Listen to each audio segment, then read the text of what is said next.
जय माँ भगवती। प्रिय श्रोताओं, आप सभी का हार्दिक स्वागत है। माँ दुर्गा की कृपा से आज हम आपको नवरात्रि के पावन दिनों में की जाने वाली माँ दुर्गा की सरल और विधि विधान से पूजा करने की जानकारी देने जा रहे हैं। नवरात्रि का पर्व माँ दुर्गा की आराधना का सबसे पवित्र समय माना जाता है। इन 9 दिनों में भक्त माता के 9 अलग अलग स्वरूपों की पूजा करते हैं और सच्चे मन से की गई आराधना से माता रानी अपने भक्तों की मनोकामनाएं अवश्य पूरी करती हैं। इस वीडियो में हम आपको बताएंगे कि नवरात्रि के दौरान माँ दुर्गा की पूजा किस प्रकार करनी चाहिए, किन किन सामग्रियों का उपयोग करना चाहिए और पूजा करते समय कौन कौन से मंत्रों का उच्चारण करना चाहिए। इसलिए वीडियो को अंत तक अवश्य देखिएगा। यदि जानकारी अच्छी लगे तो वीडियो को लाइक करें और शेयर जरूर करें और अपना आशीर्वाद हम पर बनाए रखें। नवरात्रि के पहले दिन घट स्थापना यानी कलश स्थापना की जाती है और इसी दिन माँ दुर्गा के प्रथम स्वरूप माँ शैलपुत्री की पूजा भी की जाती है। इसके बाद पूरे 9 दिनों तक माँ दुर्गा के 9 स्वरूपों की विधि विधान से पूजा की जाती है। पहले दिन की पूजा विशेष रूप से महत्वपूर्ण होती है क्योंकि इसी दिन घर में पूजा की चौकी सजाई जाती है और कलश की स्थापना भी इसी दिन की जाती है। सबसे पहले एक साफ सुथरा एक स्थान पर चौकी रखें और उस पर लाल या पीला वस्त्र बिछा दें। इसके बाद चौकी पर भगवान श्री गणेश जी की प्रतिमा या तस्वीर स्थापित करें क्योंकि किसी भी शुभ कार्य की शुरुआत भगवान गणेश जी के स्मरण से ही की जाती है। यदि आपके पास गणेश जी की प्रतिमा उपलब्ध ना हो तो आप एक सुपारी पर कलावा लपेटकर उसे अक्षत या पुष्प के आसन पर स्थापित कर सकते हैं और गणेश जी का भाव करके पूजा कर सकते हैं। इसके बाद माँ दुर्गा की प्रतिमा या तस्वीर को चौकी पर स्थापित करें। यदि आपके पास कैलेंडर या पोस्टर है तो उसे भी दीवार पर लगाकर माता रानी का पूजन किया जा सकता है। पूजा की सभी सामग्रियों पर गंगा जल का छिड़काव करके उन्हें पवित्र जरूर कर ले।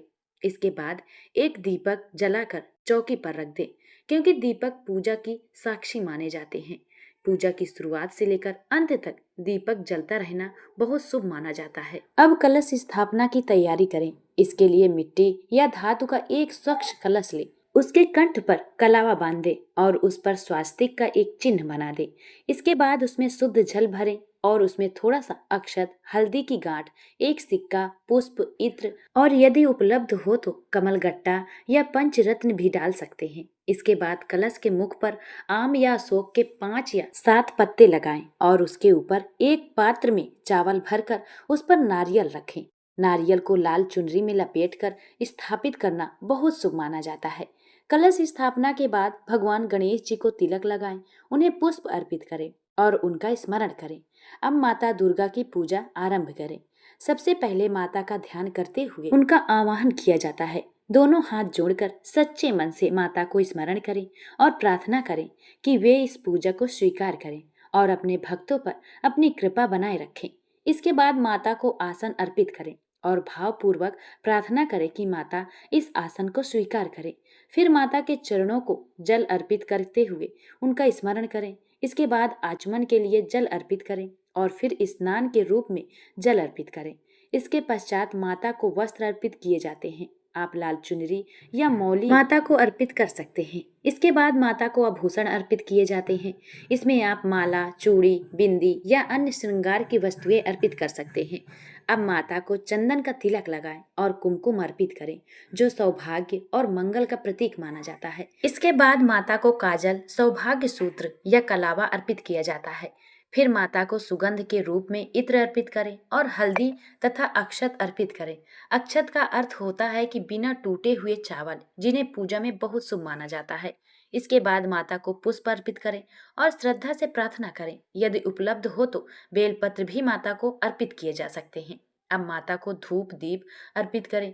धूप से वातावरण पवित्र होता है और दीपक से सकारात्मक ऊर्जा का संचार होता है। फिर माता को नैवेद्य यानी भोग अर्पित किया जाता है। आप फल, मिठाई या घर में बने सात्विक भोजन का भोग माता को लगा सकते हैं। यदि आप चाहें तो नारियल भी माता को अर्पित कर सकते हैं।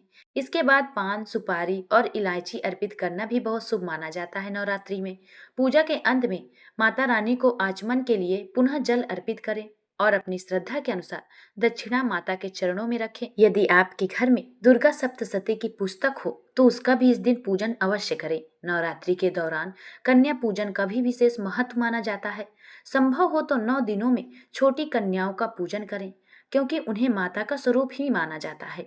पूजा के अंत में कपूर से माता की आरती करें और पूरे परिवार के साथ माता रानी को स्मरण करते हुए आरती गाएं। इसके बाद माता की परिक्रमा करें और सच्चे मन से क्षमा प्रार्थना करें कि पूजा के दौरान यदि कोई त्रुटि हो गई हो तो माता उसे क्षमा करें और अपने भक्तों पर सदैव कृपा बनाए रखें।